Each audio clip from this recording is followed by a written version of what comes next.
verbal learners.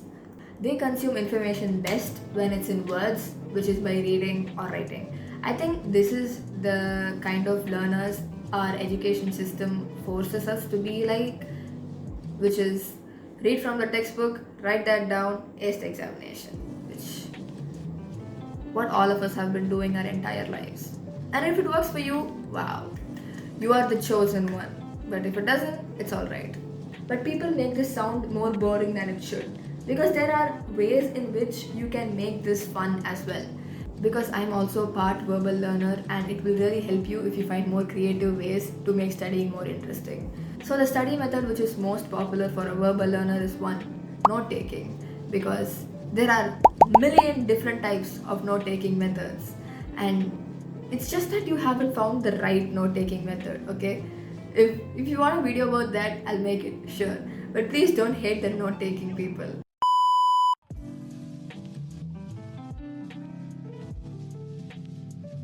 Another famous study methods, flashcards. I used flashcards a lot for theory-based lessons in 11th and 12th grade for computer science, and it was so fun. I took the whole lesson onto flashcards, and I only read those flashcards before exam. Or you can be the third kind, the chosen ones of the chosen ones.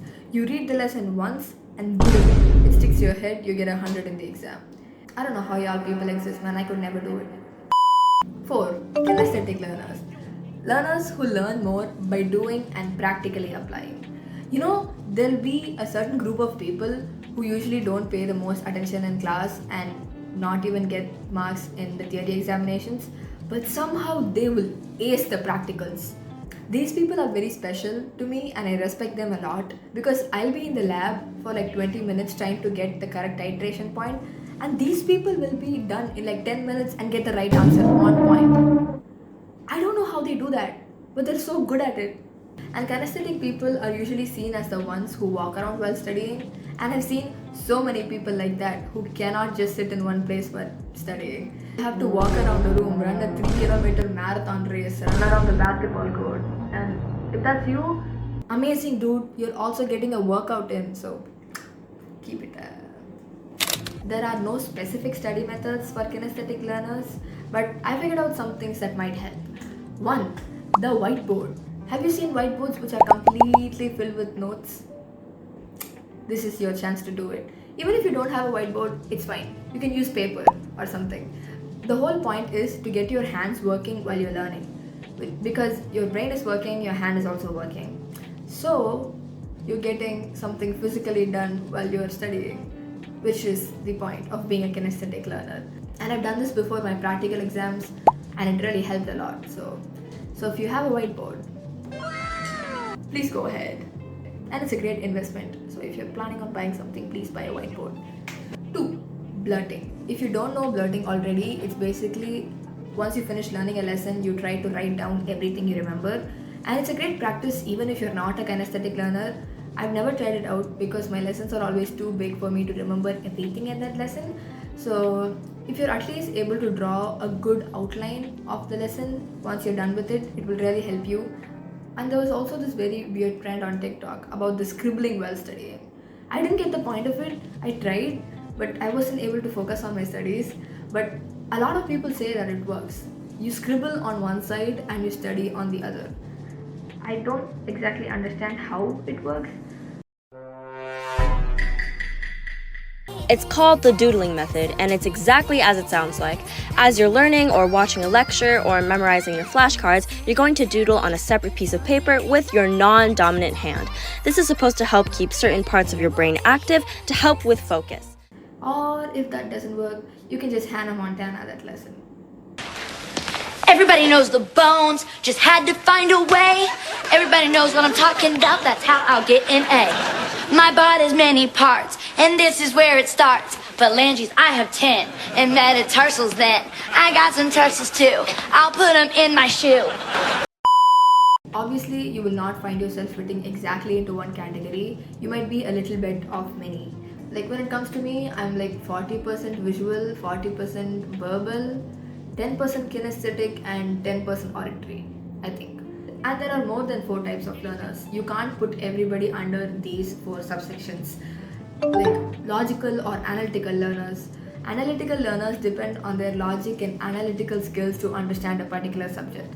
These type of learners search for connection, causes, patterns, and results in their learning. These are the kind of people who won't attend physics class but can still solve all the problems because their logical skills are so high. There is also another kind, the social learners. These people study the best when they are with their friends. These types of learners favor educational lessons that include peer work or participation. Social or linguistic learners get two things out of this participation. One, socializing, which they love, and better understanding for their subject. Well, if you are a person who does group studies a lot and they work for you, keep it going. But make sure it's not 70% yapping and 30% studying. Are you going to that session to know about the latest drama in school, or are you going there to study? Don't lie to me. You can listen to gossip later. These are also the kind of people who suddenly bloom out of nowhere when a group activity occurs. Like you won't even notice them in class. But once they announce group activity, they just be flooding the chat like, oh, when are we holding the next meeting? Bro, shut up. And the exact opposite of that, solitary learners. This is where I stand. Because if you put me in a group study session, I will yap continuously and I will not study. So I really need to be alone when I study. And if this is you, go find a place under a table so you can study in peace. It's a good place actually, apart from the dirt and stuff. Solitary learners prefer to study alone without having to interact with other learners. Individual work is a solo student sport. That's the description of who I am. If you're a person who's just entering into high school or university, I really recommend you try and figure out what kind of a learner you are, because you don't know for how long you can depend upon the textbooks or the teachers. So if you can have like a ground-based value on where you stand in academics, it will be nice for you to come back to it the night before your exam. If you're curious about what kind of a learner you are, I link like a 10-question quiz down below in the description so you can spend 5 minutes of your day figuring out what kind of study methods will work for you. I'll probably make a part 2 because this was just half of the things I wanted to say. There is still a lot and I'm tired. So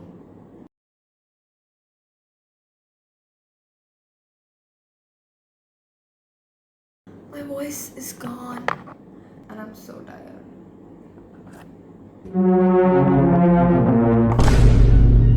I should probably go to bed now. So see you next time.